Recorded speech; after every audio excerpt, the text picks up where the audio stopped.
All right, YouTube, back in here for another one. And usually this time of year, this is when everything kind of dries out. The weather's getting nice. Not many people are gaming. They're going outside. They're actually touching grass, going to the beach, whatever, going on some trips to the Bahamas or whatever you got going on. You know, not a lot of people are gaming. We don't see a lot of gaming news this time of year. We definitely don't get a lot of great games dropping this time of year.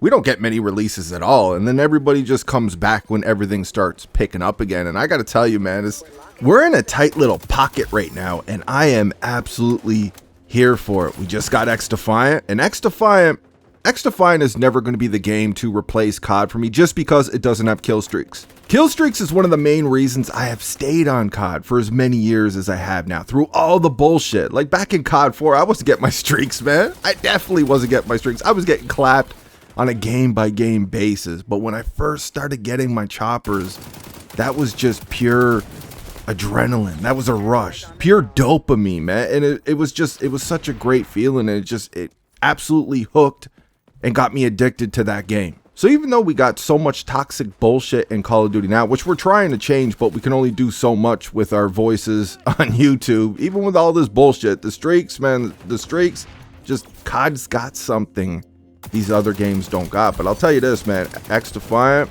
is a tight little substitute, man. I will be here. The game has got some legitimate issues that need to be cleaned up. If they clean these up, I will be here with a smile on my face, and we will be having some fun with XDefiant, man. If they don't clean them up, well, it's probably going to end up getting me to a point where I won't want to play the game anymore. But I'm telling you, man, if they clean up some of these problems, we're going to have some fun on this game, bro. But I'm seeing some people out here saying some stupid shit about XDefiant right now. We've seen it with the whole skill-based matchmaking. There's trash cans out here asking for skill-based matchmaking in XDefiant. Like, you can't make this shit up, man. These are the same people that call us dog because we hate skill-based matchmaking. And we got people out here asking for a battle royale in XDefiant. You can't make this. Every time we play a game that doesn't have a battle royale, they're asking for it. They did this shit with Halo Infinite 2. You guys remember that? Doc Disrespect. This is not me taking shots at Doc Disrespect. I got respect for Mr. Disrespect. All right. I enjoy his content. I think he's entertaining. And I mean, the dude blew up. He knows what he's doing. You know, he's good at his craft. But I remember back in Halo Infinite, he was doing that. He was playing that campaign, or I don't remember what he was playing, but I was watching one of his streams and he was picturing how that could have been a dope battle royale. And dude, not every game needs a battle royale. I think this is why gaming has become, one of the reasons why gaming has become as stale as it is, because everybody's chasing that Fortnite money and everybody wants a battle royale in their game. And battle royale is not for everybody. It's subjective if it's a good game mode or not, but objectively, the game mode is just not for everybody, man. So you go through all that time to get into the game. You get into the game, you land, you take all that time to loot, you're running around for like 5 minutes, you might see one enemy, so you get 1 or 2 kills in the first 5 or 10 minutes, and then you get killed by some slob taking a shit on a toilet, aiming down sight at the window, and you got to go through all that whole process all over again, man. Battle Royale is not for everybody, and we're seeing it with Call of Duty. When you have a Battle Royale, your other modes get put on the back burner. We need these developers to focus on what they actually want to create, not what the community is asking from them. What do they want to make? And that way we'll see some soul in that game. We play all these games now, man, and yeah, there's a few exceptions, but we play these games and they just feel soulless and dull. It's just a Trojan horse for your wallet at the end of the day. You get this plain Jane, boring ass game.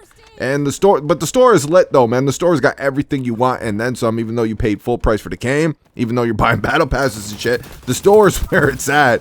You know, these games, a lot of them are very soulless. We just want them to focus on what they want to make.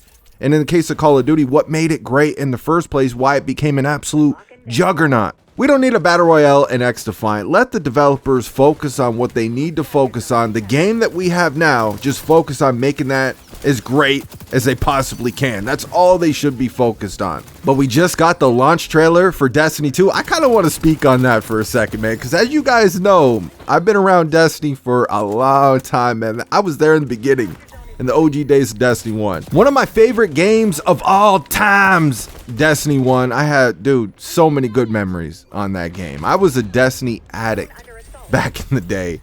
But you know, when Bungie split with Activision, I thought it was going to get better, and it actually got worse. It's hard to imagine, but it really did. It got worse for a while there, and I was still sticking with it, man. Forsaken was a great DLC. That was when Activision was still there, but Forsaken was a great DLC, you know. And then we got Shadowkeep. That was their first DLC without Activision, and you know, they had a few hits with Shadowkeep.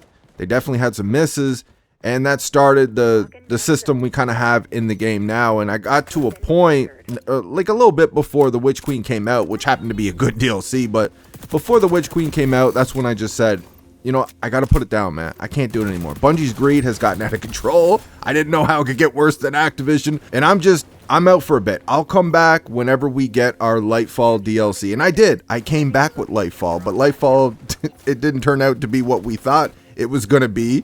Actually, they did some good things with Lightfall, but that DLC wasn't really all that great.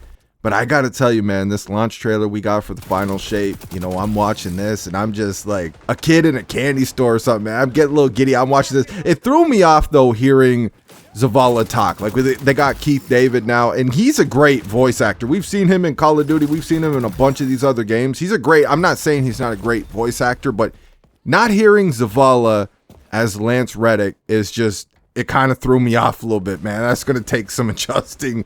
But the trailer, dude, it looks good. It looks like they're putting in the extra effort that they haven't been doing with a lot of these DLCs over the last however many years. It looks like they actually care whether or not people are going to enjoy this DLC. You can't say the same thing for some of these DLCs we've been getting, man. It's just a whole bunch of slop they've been throwing out. We see a lot of games getting delayed these days, and in some cases, it doesn't make any difference at all. You end up getting the same game that you saw in whatever playtest you played. But in this case, it looks like they put the delay to good use, man. Let's hope we get a whole gang of content. We need some strikes, man. We need legitimate strikes. Throw a Gambit map or two in there. We need a bunch of Crucible maps. You guys got to hit it out of the park with this one. Rest in peace, Lance Reddick, the legend. But I gotta tell you, man, this shit looks good, dude. I know I'm doing it to myself. I know, but it looks goddamn good, man. And I'm excited to get my hands on it. We have pre-ordered. For all y'all wondering, we have pre-ordered it. I will be covering it on my second channel. I was thinking about streaming it, but I think I'm just gonna go with a traditional episodic playthrough just to avoid all the copyrights I've been getting hit on my streams over there on my second channel. But we will be doing something with the campaign, and possibly even more if I'm really liking what they do with Destiny 2. Alright, so the last thing I want to touch on in this video is a little Black Ops 6. Treyarch is back, Call of Duty's best developer, and it was officially confirmed today. Black Ops 6 will be on Xbox Game Pass day one. So all y'all freaking out about this shit, don't worry, it's gonna be there. And all y'all hating on this shit, man, I see so many, every time I ever make a video talking about Game Pass, there's always nerds in the comment section hating on the Game Pass, man. The Game Pass is good for the customer. Just because you don't have a platform with access to Game Pass doesn't mean you should be hating, man. This is a good deal for everybody who has it.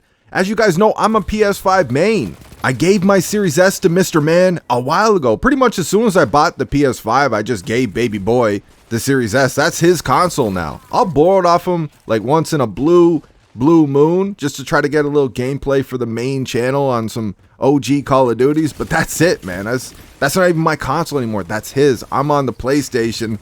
And it's a great deal for the people who have access to Game Pass, dude. I don't get why you're hating. It's a great deal for them. They already have Game Pass for all the other games that they want to try out that they don't have the money to buy for full price, but they're interested in them. So they already have Game Pass for that, and now they get the cockaduki. But what I'm wondering is, where's all the OGs? If Black Ops 6 is going to be here day one, we're going to see it October. There's no reason why we can't start getting the OGs on Game Pass right now. Obviously, if they don't do anything with the security, you're going to run into a lot of cheaters, but you're going to have a better chance with them being on Game Pass. There's going to be more people playing them. You're going to have a better chance to find some clean lobbies through the summer on the OGs. But anyways, that's all I got for this one, guys. I had a few other ideas I wanted to talk about in this video, but I don't want the video to be too long. Like, I don't want to drag this out to 14, 15, 16 minutes. Like, ideally, I would keep my videos around 6-ish minutes, but I don't, like, you just turn on the mic, you start rambling. I don't script my commentary, so it's really easy to kind of, like, your videos are all over the place, man.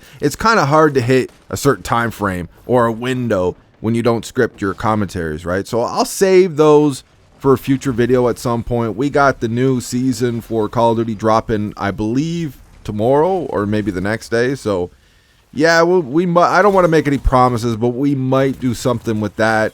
Either way, still gonna be trying out some XDefiant. Hopefully they get on their problems, and I'm excited for the final shape. And we got the Black Ops 6 reveal June 9th, so I'm definitely going to be covering that on the channel. I hope you guys enjoyed the video, and I will talk to you on that next one.